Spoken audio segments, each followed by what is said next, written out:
Hello বন্ধুরা, আজকে আমরা ডারউইনিস ক্রিম নিয়ে আলোচনা করব। বর্তমান সময়ে দাউদ বা চর্মরোগ ভয়াবহ রূপ ধারণ করেছে। আজ আমরা এমন একটি ওষুধ নিয়ে আলোচনা করব যা দাউদ বা চর্মরোগ, অ্যালার্জি, চুলকানি, কোষপাসরা, একজিমা ইত্যাদি দূর করতে ব্যবহৃত হয়। আজকের ভিডিওতে আপনারা জানতে পারবেন ডারউইনিস ক্রিমের কাজ কি, এটি কেন ব্যবহার করা হয়, এর দাম কত, পাশাপাশি এটির পার্শ্ব প্রতিক্রিয়া ও সতর্কতা সম্পর্কে বিস্তারিত আলোচনা করা হবে এই ভিডিওতে। তাই যারা দাউদ দূর করার উপায় খুঁজছেন এবং ডারমোমিক্স ক্রিম সম্পর্কে জানতে চাচ্ছেন তারা ভিডিওটি না টেনে সম্পূর্ণ ভিডিও দেখুন।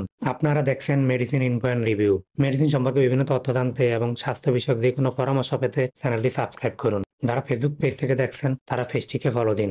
ডারমোমিক্স ক্রিমটি তৈরি ও বাজারজাত করে থাকে ইনসেপ্টা ফার্মাসিউটিক্যালস লিমিটেড। ডারমোমিক্স ক্রিমটি 4টি উপাদান নিয়ে গঠিত একটি ক্রিম। এটি একটি অ্যান্টিবায়োটিক ক্রিম। ডারমোমিক্স ক্রিমের প্রতি গ্রাম ক্রিমে রয়েছে clobetasol propionate BV 0.50 milligram, ofloxacin USP 7.50 milligram, ornidazole INN 20 milligram, terbinafine hydrochloride BV 10 milligram.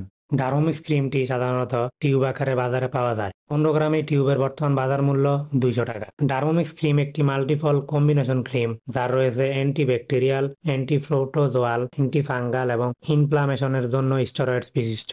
ডারমোমিক্স ক্রিমটি সাধারণত eczema, dermatitis, tinea infection, bacterial infection এবং স্কাল্প সোরিয়াসিসের জন্য নির্দেশিত হয়ে থাকে।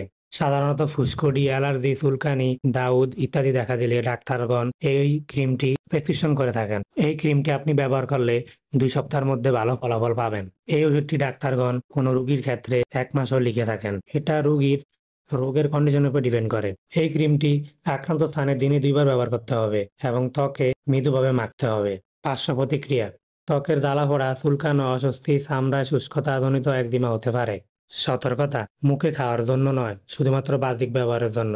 গর্ভাবস্থা এবং স্তন্যদানকালে ব্যবহার: গর্ভাবস্থা এবং স্তন্যদানকালে নিরাপদ ব্যবহার এখনো প্রতিষ্ঠিত হয়নি, তাই গর্ভাবস্থা এবং স্তন্যদানকালীন সময়ে এই ক্রিমটি ব্যবহার থেকে বিরত থাকতে হবে। তবে এই ক্রিমটি ব্যবহারের পূর্বে অবশ্যই একজন বিশেষজ্ঞ ডাক্তারের পরামর্শ নিবেন। তারপর আপনি এই ক্রিমটি ব্যবহার করবেন। আজকের ভিডিও এই পর্যন্তই। ডারমোমিক্স ক্রিম সম্পর্কে আর কোনো প্রশ্ন থেকে থাকলে কমেন্টস করতে ভুলবেন না। আমি কমেন্টসের উত্তর দেওয়ার চেষ্টা করব।